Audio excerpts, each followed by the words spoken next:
So hello everyone.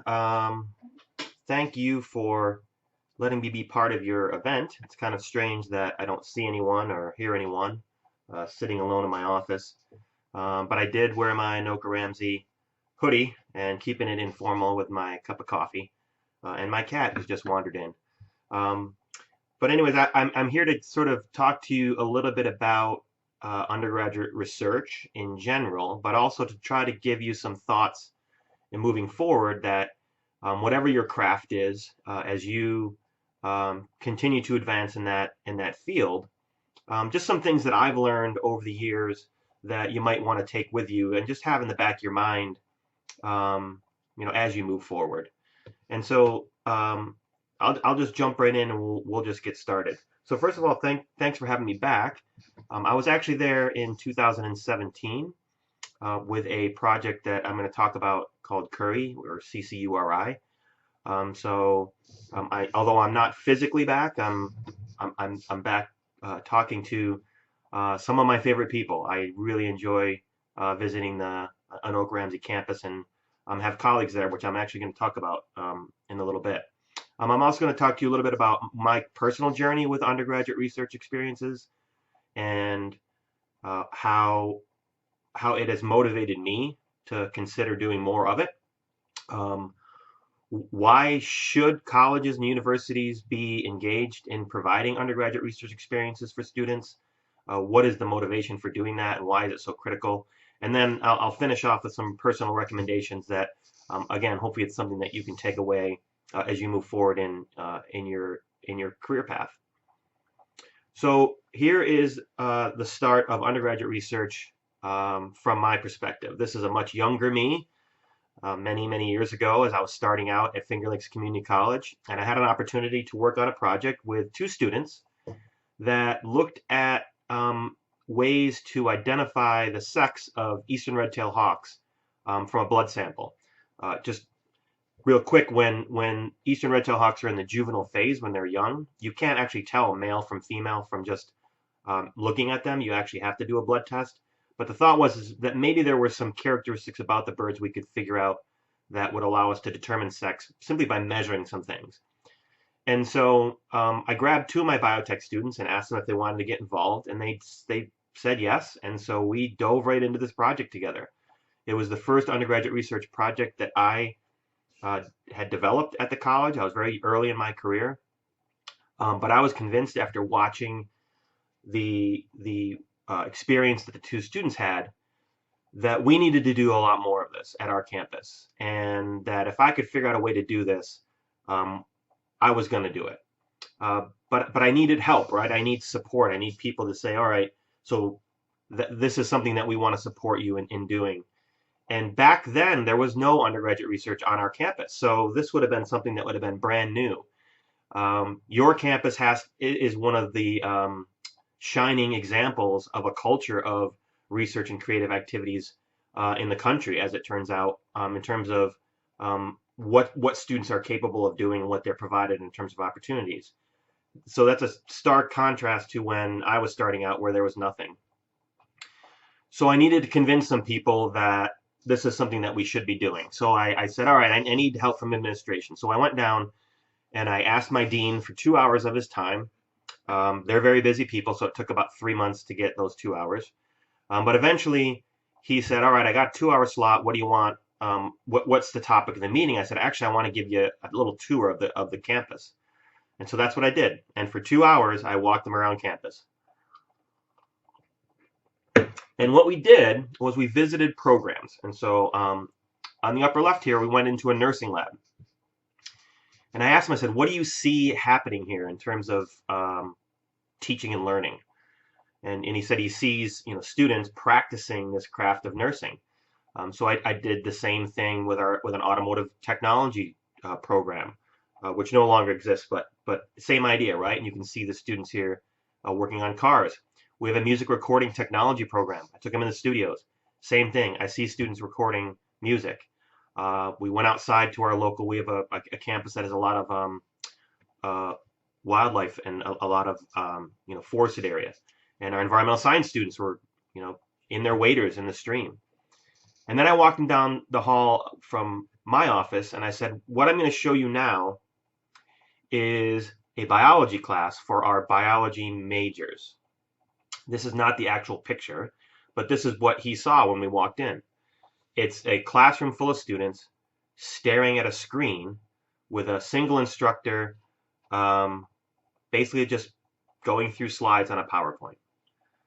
And I said to him, I said, these students that are sitting in this room have come to us saying they want to be a biologist, right? That is a craft, that is a career. And yet we are comfortable teaching them their craft using a two-dimensional image of words and pictures with a single person talking to them for an hour and a half. We would never allow that in any of these other programs. We would just never. Can you imagine trying to become a nurse by just watching a bunch of PowerPoints? And so the argument is that it's not that undergraduate research experiences are something that are, unique and an opportunity for students. They're absolutely necessary for students to be able to learn a specific craft, right? And if you want to be a biologist, this classroom here is not the way to do it. That's just not going to happen. So that was enough, and I'm going to fast forward about 15 years. We did get some local support, and then we got some funding from the National Science Foundation to try to reform one of our courses. And then I found out that I was having so much success that I wanted to share this with other community colleges. So I started something called the Community College Undergraduate Research Initiative, or CURRI, like the spice. And with some initial seed funds from the National Science Foundation, we were able to get some monies together to actually share what we had done with about 6 other community colleges to help them build research opportunities for their students. And then we just sort of grew it. And it just over the last 15, 16 years, we've greatly expanded our network. So we've had, lots of great funding opportunities. So we're over $7 million in funding for this network. And we've had some great success. Anoka Ramsey Community College is actually one of the early schools that we brought on with one of our big expansions. So they've been a partner of ours for a very long time. And so the list on the left is basically our full partners, community colleges that have been engaged in doing undergraduate research experiences with their students. You can see the map where our network is sort of scattered out across the entire country. Not listed here are an additional 82 colleges that we support through what's called our affiliate program. So what started as a project with 2 students and a bunch of blood samples from some red-tailed hawks turned into this very large network of community colleges across the country, all focused and engaged in trying to help build opportunities for students to engage in undergraduate research. And so we're very proud of that, and hope to continue to expand this. The other thing I wanted to point out is during this time we did a lot of work in lobbying our politicians, so both locally at our state level, but also at the national level. And in 2017, the 114th Congress passed a law that basically states that students should be getting or having opportunities to get a research experience in the first 2 years of their education. So that's community colleges, right? That means that in your first 2 years, the 2 years that you are there at a community college, you should be, by law, having opportunities to engage in undergraduate research. And then the second part of this just says that federal agencies are required to demonstrate how they're going to meet Part A of this law. So this is law, and it's obviously hard to enforce, but it does say that at the national level, this is a priority in our country. Okay, so now some recommendations, and I will sort of try to do this from the perspective of multidisciplinary as much as possible. I'm a scientist.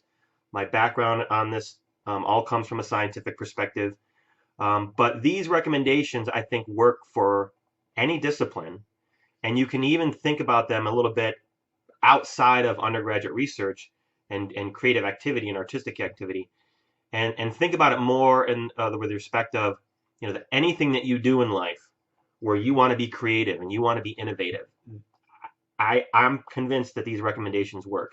These are things that I've studied personally through a sabbatical experience, but I've also been experiencing these things with Curry and working with community colleges across the country. So they come from both experience and from study.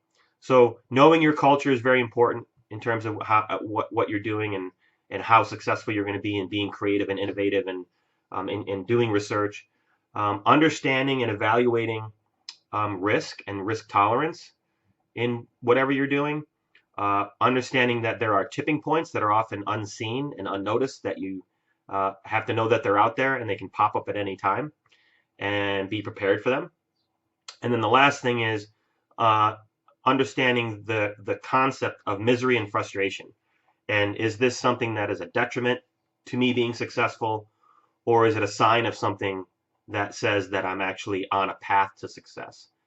And in scientific research, I've experienced misery and frustration many times to the point where you want to quit.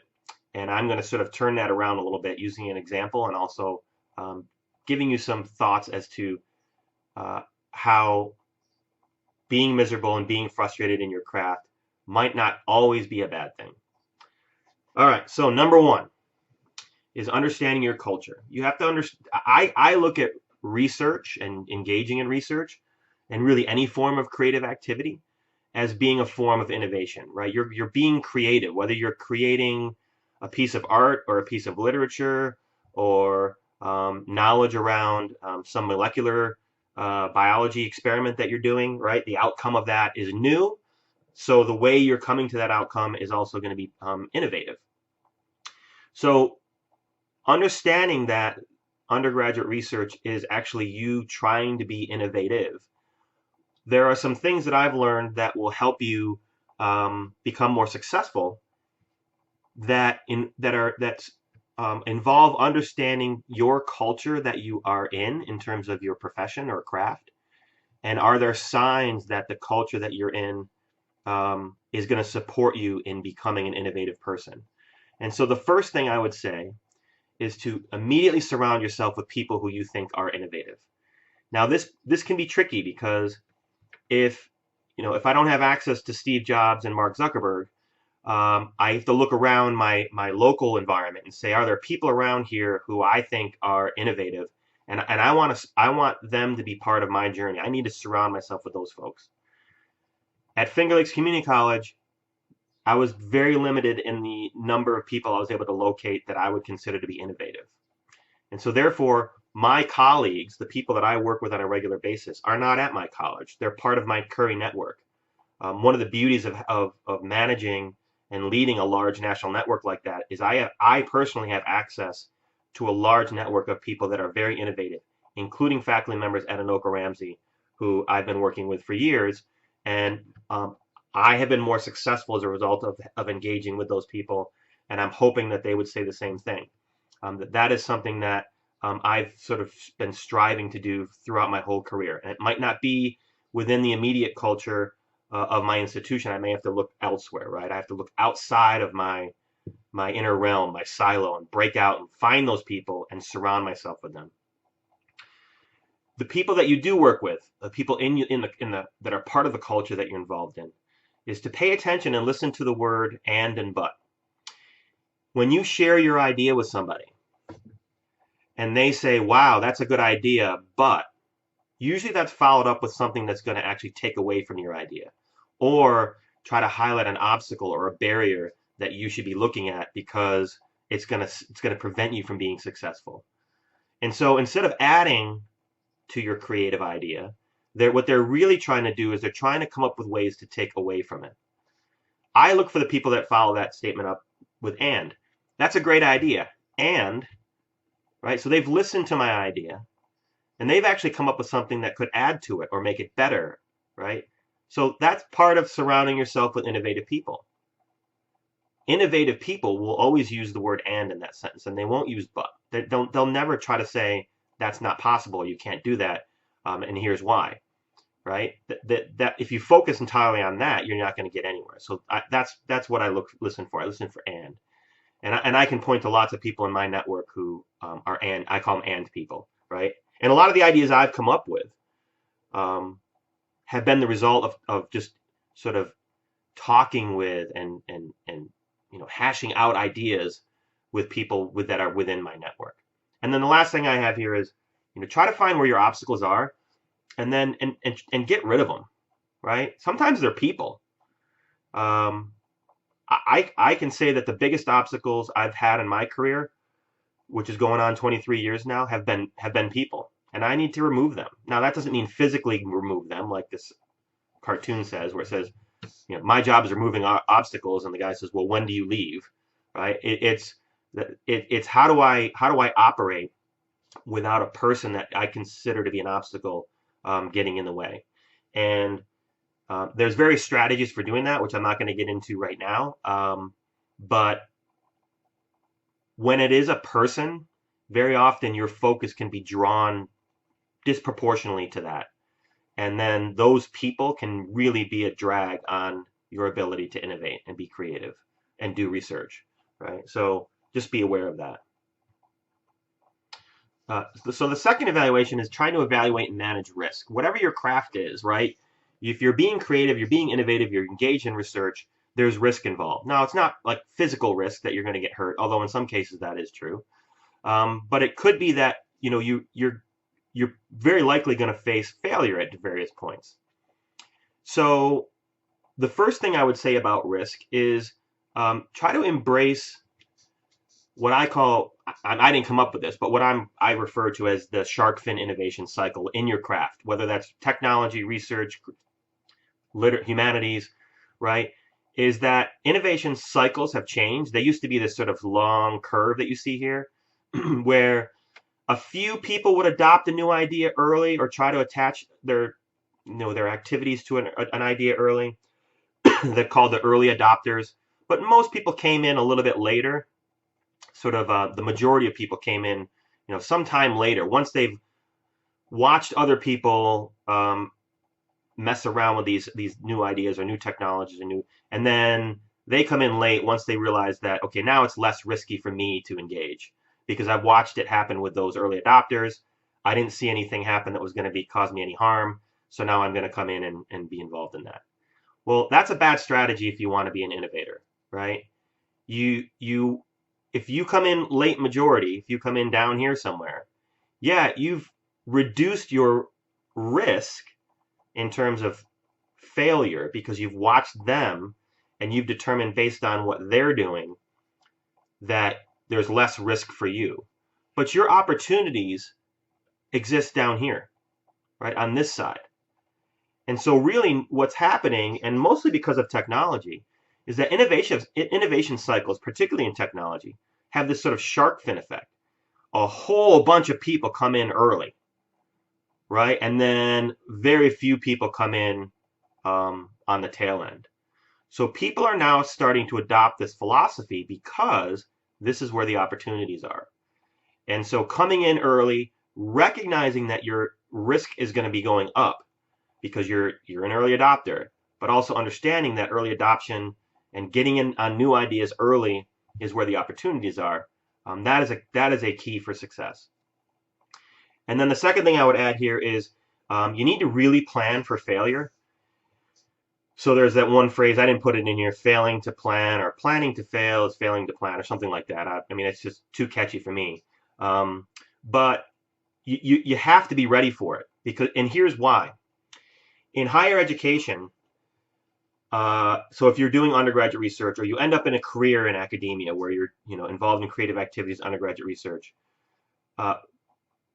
higher education tends to be very risk averse, meaning that if you are doing something new and innovative and it fails, very often the response is what's called a command and control response, which means to basically say, we're never doing that again. I'm taking control of it so that it doesn't happen again. And now our risk has gone from high to zero because of that. That's basically saying that plan A has failed, so we're not moving on to plan B and C because plan A failed, and we're not ready to have B fail and C fail. that's something that you really want to avoid, right? Understand that risk management is not about getting rid of an idea because it failed. It's preparing for the failure of the first plan so that the next plan can be put in place immediately, and then the next one after that, right? So if I'm running an experiment and it fails, I don't throw the whole thing away and say, I'm going to start over, right? That's command and control in saying, all right, I don't want this to ever happen again. I figure out a way to move on to plan B. But I've done that ahead of time. I've planned for the failure of A and said, all right, if A doesn't work, here's what I'm going to do next, right? And then I get ready for that. If I'm lucky, it's successful on the first shot. But very often, as many people know, in whatever your craft is, it's not, right? So be ready for that and embrace the risk is basically what this is saying. The third thing I want to sort of give you guys is to understand that your success in your being innovative and your work and your research and your creative activities, that success isn't linear. It's not that you start and then you do well and then you get a little better and a little better and a little better and a little better. Or an idea doesn't just sort of start as a good idea and become a great idea and then you can draw a straight line in between them, right?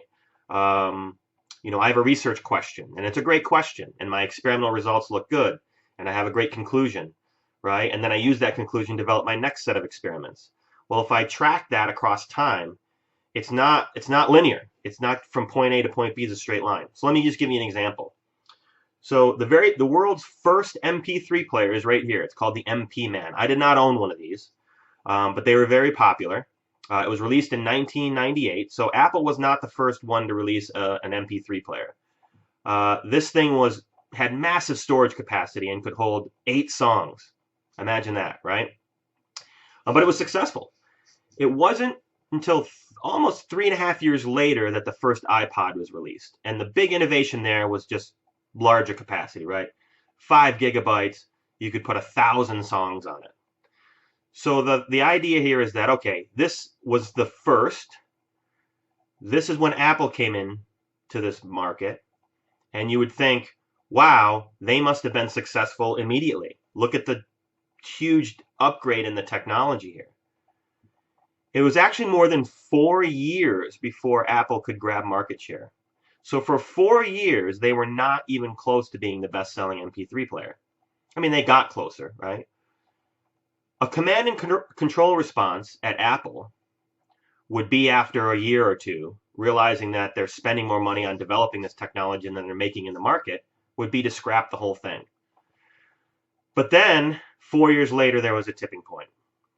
They didn't anticipate it, but because they were not risk averse and were embracing risk in this market, because they were a very innovative company, it allowed for the tipping points to be able to emerge. So when I ask people, what do you think that tipping point was? A lot of people respond, well, it must have been the second generation of the iPod, right? Where it went from 5 gig to 10 gig or to 20 gigs. Where you could put on 5,000 or 6,000 songs. Turns out that more capacity was not what made Apple the most successful. It wasn't the little wheel that they had that people always talk about, right? That on the first ones where you could scroll through songs.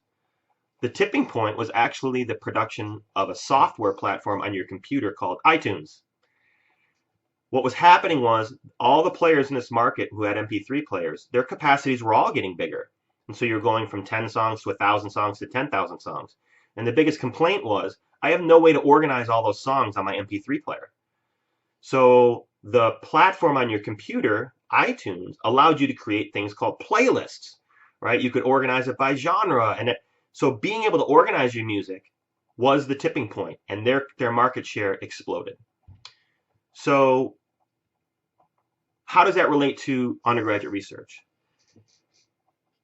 I'll go back to give you the example from the Red-tailed hawk project. I'm not a bird guy. I didn't know anything about birds. That's not my background. So I was jumping into that fresh. What we needed to do is we needed to extract DNA from the blood of a bird,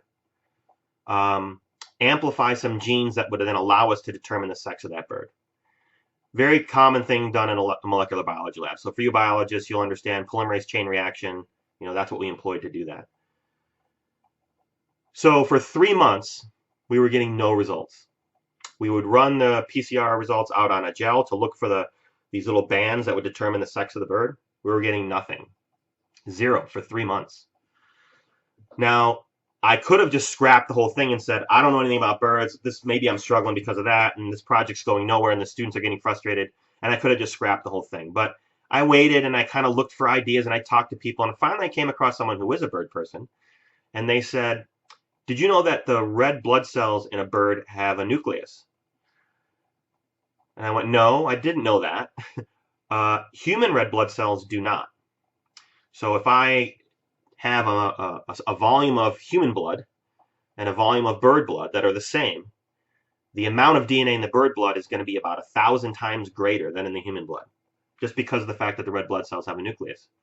So what was happening was we were extracting the DNA from the blood, but we were extracting too much of it. And the downstream experiments weren't working because there was too much DNA. It was overwhelming the experiment. The reactions wouldn't work because there was too much. So 3 months after we were having zero success, we took a sample, diluted it 1,000 times, and bang, we got results. Now that's a tipping point because the experiment took off from there. So it was flat, flat, flat, flat, flat, flat, flat, flat, flat in terms of success. We hit that tipping point and off it went like a rocket, right? So be aware that those exist and they can come at any time. But people who are risk averse often don't have the opportunity to take advantage of those because they get rid of things that failed too soon.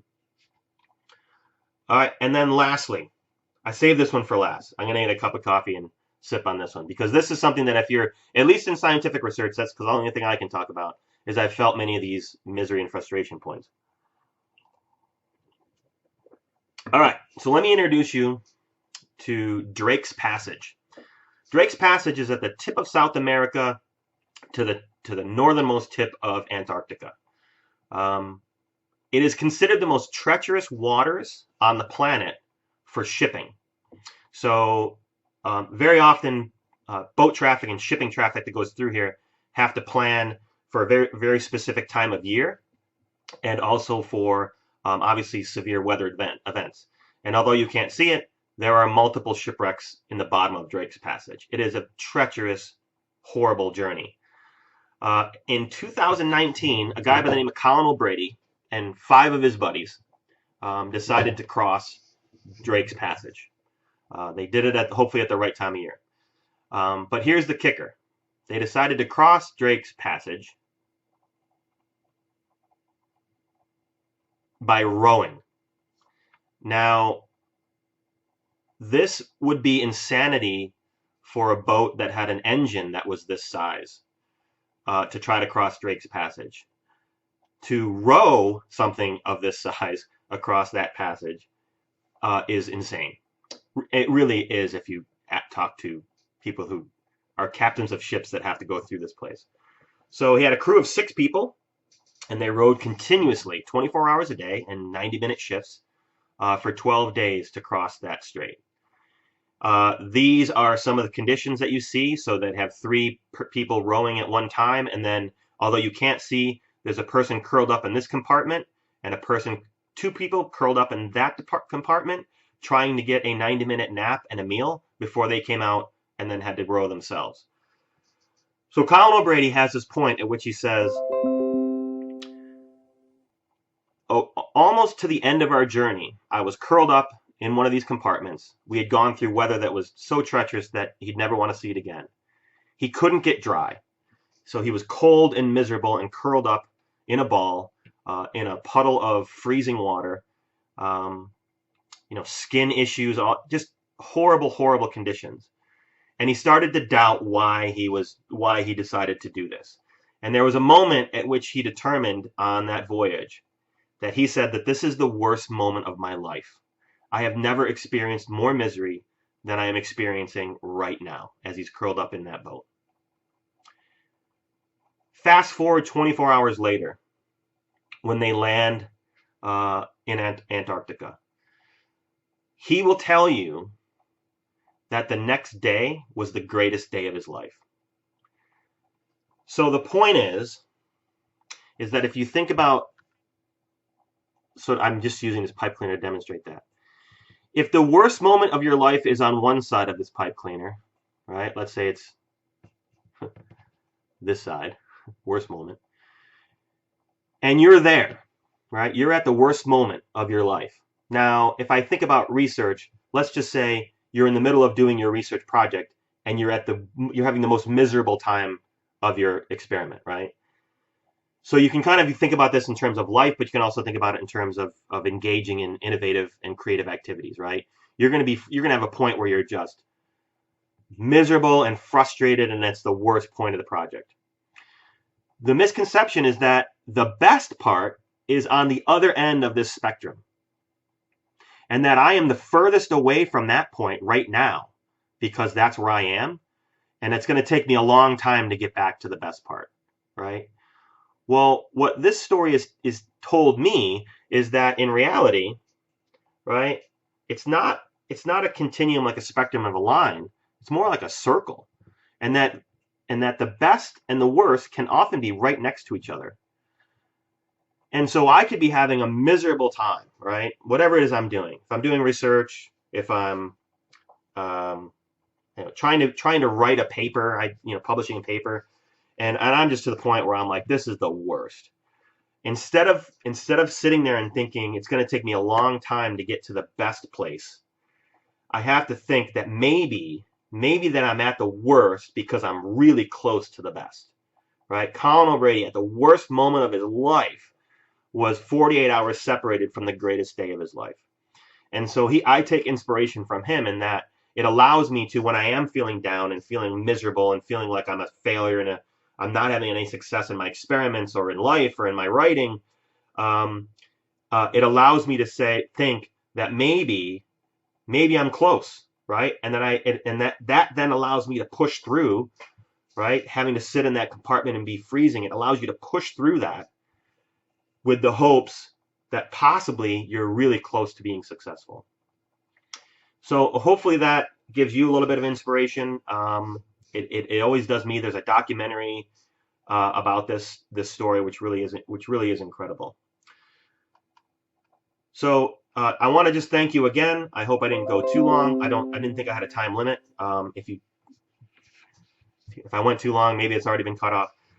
But anyways, I wish I were there in person to talk to everybody. I hope you guys have a great event.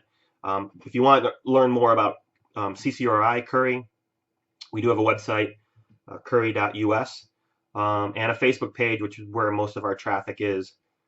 It's just facebook.com and then you /CCRI USA. And obviously we're also on LinkedIn and Twitter. And so again, I want to thank you for letting me share some thoughts with you, and I hope you guys have a great event. And I look forward to the time when I can actually be back on campus again, and I will proudly wear my hoodie. So have a great event, guys.